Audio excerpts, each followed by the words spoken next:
పరమేశ్వరుడు అనుగ్రహిస్తే సాధన చేసి ఎంత స్థాయికి ఎడతాడో. ఎందుకయ్యా బెగ్గపెట్టుకుంటావు? ఒక మాట చదివితే రాంది 10 మాటలు చదవయ్యా. ఒక మాట నిలబడిన మనసుని 10 మాటలు ప్రయత్నం చేసి సాధన చేసి నిలబెట్టవయ్యా. నీ మనసు నీ మాట వినకపోతే 10 మాటలు ప్రవచనాలు వినవయ్యా, 10 మాటలు భారతం చదవయ్యా. ఇప్పుడు కన్నా క్రిందివాడి పట్ల ఆదరభావంతో ఉంటాడు.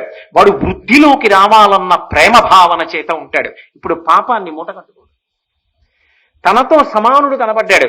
నేను ఎంత కష్టపడితే ఈ స్థాయికి వచ్చాను, ఆయన ఎంత కష్టపడితే ఈ స్థాయికి వచ్చి ఉంటారు. స్నేహభావం, ఆయన పట్ల సోదర భావం. ఇప్పుడు ఎంతో ప్రేమతో మసలుతాడు. కాబట్టి పాపాన్ని మూట కట్టుకోడు. తనకన్నా అధికుడు కనబడ్డాడు. ఎంత పుణ్యం చేశాడో, గత జన్మలలో ఎంత మేలు చేసి ఉండకపోతే, ఎంత మందికి ఉపకారం చేసి ఉండకపోతే ఇవాళ ఇంత పెద్ద స్థానంలో కూర్చున్నాడు, ఇంత గొప్పవాడయ్యాడు, ఇన్ని పద్యాలు చెప్పగలుగుతున్నాడు, ఇన్ని శ్లోకాలు చెప్తున్నాడు, ఇన్ని గ్రంథాలు రాశాడు, ఇంత సరస్వతీ కటాక్షం పొందాడంటే మహానుభావుడు ఎంత తపస్సు చేశాడో, ఎంత సాధన చేశాడో, ఎంత కష్టపడి చదివారో. ఆయన పాద ధూళి నా తల మీద పడి నేను కూడా ఆయనలా ఎదగగలగాలి. అయ్యా నన్ను ఆశీర్వదించండి అని ఆయన కాళ్ళ మీద పడతాడు.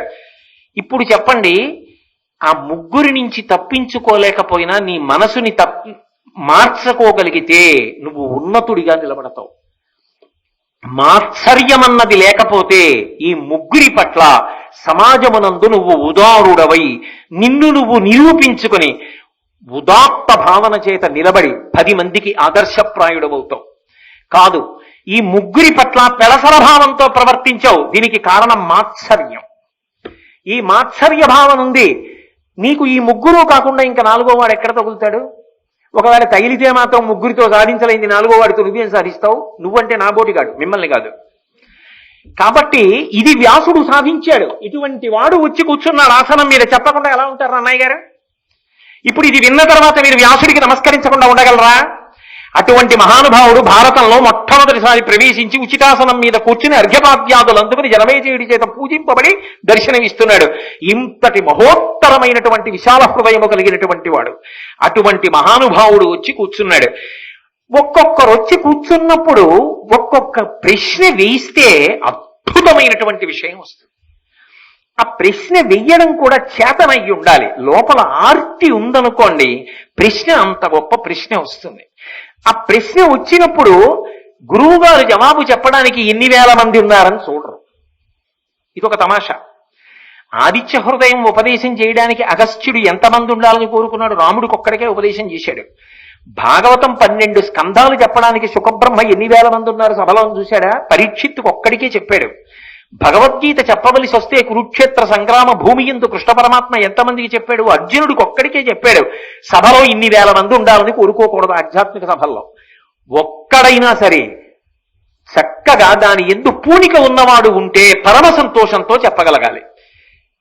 కొన్ని వేల మంది దాని ఎందు ఉత్సాహం ఉన్న వాళ్ళు వచ్చి కూర్చుంటే మరీ సంతోషం, దానికి అభ్యంతరం ఏముంది? కాబట్టి అడగవలసినటువంటి ప్రశ్న అడగడంలో స్పష్టత ఉండాలి. అలా ప్రశ్న అడగగలిగిన శిష్యుడు ఒకడు లభిస్తే దాని వలన అద్భుతమైనటువంటి విషయం లోకానికి అందుతుంది. అసలు ఆ ప్రశ్నే లేని నాడు ఎలా అందుతుంది సమాజానికి? ఇప్పుడు జనమేజయుడు అడుగుతున్నాడు వ్యాస భగవానుణ్ణి అన్ని ప్రశ్నలు. ఆ పద్య రచనకు ఉన్నటువంటి అందం, ఇది మన కవుల యొక్క గొప్పతనం. అటువంటి తెలుగు నాట పుట్టాం, అటువంటి తెలుగు సంస్కృతికి వారసులం. అటువంటి నన్నయ్య గారిని గౌరవించడం, తిక్కన గారిని గౌరవించడం, ఎర్రన గారిని గౌరవించడం, పోతన గారిని గౌరవించడం మన తండ్రిని, మన తాతని, మన ముత్తాతని గౌరవించడంతో సమానం. వారికి గౌరవించద్దు? ఎంత గొప్ప పద్య రచన చేశారో చూడండి మహానుభావుడు. ఆ వచ్చి కూర్చున్న వ్యాసుడితో అంటున్నాడు జనమేజయుడు, ప్రీతితో మీరును భీష్మాది కురు వృద్ధ రాజుల నుండి భూరాజ్య విభవము ఎల్ల విభాగించి ఇచ్చినన్ తమ తమ వృత్తుల నుండక వీగి పాండు ధృతరాష్ట్ర నందనుల్ ధృతి చెడి వారేమి కారణంబున ప్రజాక్షయముగాగ భారత యుద్ధమపార పరాక్రమములు చేసిరి మీ పంపు సేయరైరి ఎరిగి ఎరిగి వారి నేల వారింపరు ఇట్టి గోత్ర కలహమేల పుట్టే దీని కల తెరంగు తెలియంగ నానతియుండు నాకు సన్మునింద్రవంద్య. సన్మునీంద్రుల చేత నమస్కరింపబడేటటువంటి గొప్ప వైభవము కలిగినటువంటి ఓ వ్యాస మహర్షి, నాకు మీరు తాతలు కదా, మిమ్మల్ని నేను కొన్ని ప్రశ్నలు వేస్తున్నాను, ఆర్తి కలిగిన వాణ్ణి, తెలుసుకోవాలనుకుంటున్నాను. ఏదో మా తాతలు పాండవులు కౌరవులు అని దెబ్బలాడుకున్నారు అని విన్నాను. ఎందుకని జనమేజయుడు, ఆయనకి ముందు పరీక్షిత్తుకు ముందు అభిమన్యుడు తండ్రి అర్జునుడు. ఆ కాలంలో కదా కురుక్షేత్ర యుద్ధం జరిగింది. ప్రశ్న అడుగుతున్నప్పుడు ఎంత గొప్పగా అడుగుతున్నాడో చదవండి. మీరున్నారు కదా ఆ సమయంలో వ్యాస భగవన్ భీష్మాచార్యుల వారు ఉన్నారు కదా, ఆయన మహాధర్మాత్ముడు కదా, నిజానికి రాజ్యమంతా ఆయనది కదా, కానీ చేసిన ప్రతిజ్ఞ చేత తృణప్రాయంగా రాజ్యాన్నంతటినీ విడిచిపెట్టేశాడు కదా. నిజానికి ధృతరాష్ట్రుడు పాండురాజు విదురుడు మీ బిడ్డలు కదా. అయినప్పుడు తండ్రి మర్యాద ఒకటి ఉంటుంది కదా, అందున మీకు తెలియని తండ్రి కాదు, సమస్త శాస్త్రములు తెలిసిన్నవారు కదా. అటువంటప్పుడు ప్రీతితో, అందులో మీరు చెప్పింది కఠినంగా చెప్పరే, ప్రీతితో చెప్తారు కదా, ప్రేమతో చెప్తారు కదా, బిడ్డలు వృద్ధిలోకి రావాలని. ప్రీతితో మీరును భీష్మాది కురువృద్ధ రాజుల నుండి భూరాజ్య విభవము ఎల్ల విభాగించి ఇచ్చినం తమ తమ వృత్తుల నుండక. భీష్ముడున్నాడు, మీరున్నారు. పాండవులకు రాజ్య విభాగం చేసి రాజ్యం ఇచ్చారు, కౌరవులకు రాజ్య విభాగం చేసి రాజ్యం ఇచ్చారు. ఇప్పుడు వాళ్ళకేం ఇబ్బంది, వాళ్ళు పంచుకోవాలంటే పోయి దెబ్బలాడుకోవచ్చు. వాళ్ళు పంచుకోలేదుగా, మీరు పంచి ఇచ్చారుగా. మీరు పంచి ఇచ్చేటప్పుడు మీకు పక్షపాతం ఉంది అనడానికి అందరూ మీ బిడ్డలేగా. నా 2 కన్నుల విషయంలో నాకు పక్షపాతం ఉంటుందా? తెలిసో తెలియకో ఎప్పుడైనా ఈ చేత్తో ఎవరినైనా కొట్టానేమో, బయట వాళ్ళని కాదు, నా కొడుకునో కూతురునో బుద్ధి చెప్పడానికి ఓ మొట్టికాయో ఏదో వేశానేమో. కానీ ఎప్పుడైనా నా కుడి చేయి ఎడం చేతిని కొడుతుందా? ఎడం చేయి కుడి చేతిని కొడుతుందా? ఎప్పుడైనా కుడి చేతికి క్లేశం కలిగితే ఎడం చేయి కుడి చేయవలసిన పని కూడా చేస్తుంది. అటువంటిది నా 2 చేతులు నాకు ఎంత ప్రేమో, 2 చేతుల పట్ల నేను ఎంత ప్రేమ కలిగి ఉంటానో, ఈ చేత్తో ఈ చేతిని ఎలా కొట్టనో, అలా మీరు కూడా ప్రేమైక మూర్తులు కనుక వాళ్ళిద్దరి ఎడల అన్యాయం చెయ్యరు కదా. భీష్ముడు చెయ్యడు, మీరు చెయ్యరు కదా. మీరు రాజ్య విభాగం చేసి వాళ్ళకి ఇచ్చేశారు కదా. వాళ్ళ రాజ్యాలు వాళ్ళు ఏలుకుంటే వచ్చిన నష్టం ఏమిటి? కానీ తమ తమ వృత్తులను ఉండక వాళ్ళ రాజ్యాలు వాళ్ళు ఎందుకు పరిపాలించుకోలేదు?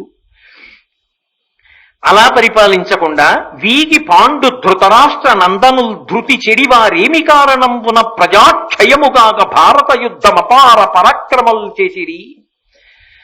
వాళ్ళు ధృతి చెడి బుద్ధి విడిచిపెట్టి కురుక్షేత్ర సంగ్రామ భూమికొచ్చి కౌరవులు పాండవులు కలిసి యుద్ధం చేశారే. యుద్ధం చేసినప్పుడు కేవలం అన్నదమ్ములు కొట్టుకు చచ్చిపోలేదుగా, 18 అక్షౌహిణీల సైన్యం యుద్ధం చేసిందే. అన్ని లక్షల మంది తెగతారిపోయారే, నెత్తురు కాల్వలై ప్రవహించిందే. ఇంత యుద్ధం చేసుకోవలసిన అవసరం ఎందుకు వచ్చింది అసలు? మీరుండి రాజ్యం ఇచ్చేశారుగా, భాగాలు పంచి. మీరు ఇవ్వలేనలేదుగా, నీ జోక్యం చేసుకోలేనలేదుగా. ఇచ్చాక కూడా ఎందుకు కొట్టుకున్నారు? కొట్టుకున్న వాళ్ళు కాకుండా యుద్ధభూమికి వచ్చి ఇన్ని లక్షల మందిని వెనకాల తీసుకొచ్చి ఎందుకు కొట్టుకున్నారు? పైగా ఆ కొట్టుకోవడం కోసం అస్త్రాలు ఎందుకు సంపాదించారు? సంపాదించిన అస్త్రాలను అక్కడ ఎందుకు ప్రయోగించారు? ప్రయోగించి ఇన్ని కోట్ల మందిని ఎందుకు పడగొట్టారు? ఎంత గంభీరమైన ప్రశ్న అండి అది. మూల కారణాన్ని అడుగుతున్నాడు జనమేజయుడు. మా పెద్దలు ఎందుకు చేశారు ఈ తప్పు? ఎందుకు అటువంటి యుద్ధం జరిగింది? పైగా భారత యుద్ధం అపార పరాక్రములు చేసిరి మీ పంపు చెయ్యరైరి. పెద్దలైన మీ మాట వినాలి కదా. మీరు వాళ్ళు దెబ్బలాడుకుంటుంటే ఏమీ చెప్పకుండా మీ ఇష్టం రా, కొట్టుకుంటే కొట్టుకోండి అని ఊరుకోరు కదా. మీరు ఖచ్చితంగా మంచి మాట చెప్పి ఉంటారు. మీ మాట వాళ్ళు ఎందుకు వినలేదు అంటే, అన్నిటికన్నా దుర్లక్షణం ఏమిటంటే పెద్దల మాట వినకపోవడం. అక్కడి నుంచే పుడతాయి సమస్తమైనటువంటి పాపకార్యాలు. మీ వంటి మహానుభావుడు అందుబాటులో ఉండగా, అందున దేహబంధుత్వం ఉండగా మీరు చెప్పిన మాట వినడానికి వాళ్ళు ఎందుకు సిద్ధపడలేదు? పోనీ వాళ్ళు వినలేదు. ఎరిగి వారి నేల వారింపరు. మీరు తలుచుకుంటే వాళ్ళని శాసించలేరా? కమండలంలో నీళ్లు చేతిలో పోసుకుంటే చాలదా యుద్ధం చేయాలా 18 అక్షౌహిణీలు? మీ శక్తి సరిపోదా? మీరెందుకు ఆపలేదు యుద్ధం జరగకుండా? ఇది చాలా పెద్ద ప్రశ్న కదండి. వ్యాసుణ్ణి కూడా అందులోకి తీసుకొచ్చి అడుగుతున్నాడు. మీరెందుకు ఆపలేదు యుద్ధాన్ని? మీ మాట వాళ్ళు వినలేదు. నా మాట వినలేదండి అంటే సరిపోతుందా? మీరు ఆపాలియా?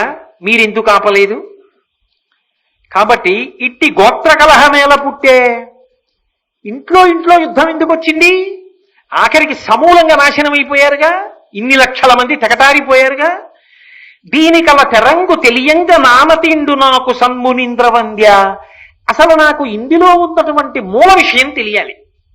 ఈ ప్రశ్నలకి జవాబుగా నాకు కావాలి జరిగిన కథంతా. ఈ ప్రశ్నలకి దయచేసి అసలు ఇలా ఎందుకు జరిగిందో నాకు చెప్పండి. ఇలాంటి పొరపాటు ఇక మా వలన జరగకూడదు, మా ఇంట్లో ఎవరు చేయకూడదు. ఇది ఎందుకు జరిగిందో తెలిస్తే కదా దిద్దుకోవడం. ఏదో కాలక్షేపానికి కలుపుకోవడానికి కాదు, ఆ తప్పు చేయకుండా ఉండడానికి అడుగుతున్నాడు జిజ్ఞాసు. లేకపోతే నీ కాలక్షేపం కోసం నేను కూర్చుని చెప్పనా అని చెప్పడానికి వ్యాసుడు సిద్ధంగా ఉండడుగా. అందుకని నాకు దయచేసి మీరు చెప్పడం ప్రారంభం చేయండి అని అడిగాడు. అడిగితే వ్యాస భగవానుడు ఒక చిరునవ్వు నవ్వి వైశంపాయనుడి వంక చూశాడు. వైశంపాయనుడు వ్యాసుని యొక్క శిష్యుడు. ఆయన వంక చూసి చాలా ఆర్తితో అడుగుతున్నాడు. ఆయన అడుగుతున్నటువంటి ప్రశ్నలన్నింటికీ జవాబు చెప్పాలి అంటే మొత్తం పర్వములన్నింటితో కలిపిన మహాభారతాన్నంతటినీ చెప్పాలి. కాబట్టి ఇప్పుడు భారతం చెప్తే, భారతం వింటే కేవలము ఇతను అడిగిన ప్రశ్నలకు జవాబు దొరుకుతుందా, ఇంకేమైనా కూడా దొరుకుతుందా అంటే మీరు బాగా గమనించాలి. ఆ ప్రశ్నలకి జవాబు దొరికింది అనుకోండి, అది జనమేజయుడికి సరిపోతుంది. అవునా కాదా? కాదు, అందులో ఇంకా మనం కూడా తెలుసుకోవలసింది ఏమైనా ఉందనుకోండి, దేశము కాలముతో సంబంధం లేకుండా భారతం ఎప్పటికీ చదువుకోవాలి. అవునా కాదా? అందుకే తను చెప్పలేదు, వైశంపాయనుడి శిష్యుణ్ణి పిలిచి భారతం ఆమూలాగ్రం చెప్పాలి, నువ్వు చెప్పు అన్నాడు. వైశంపాయనుడు ఏం చేశాడు, వెంటనే చెప్పడం మొదలు పెట్టలేదు గురువు గారు చెప్పమన్నారని.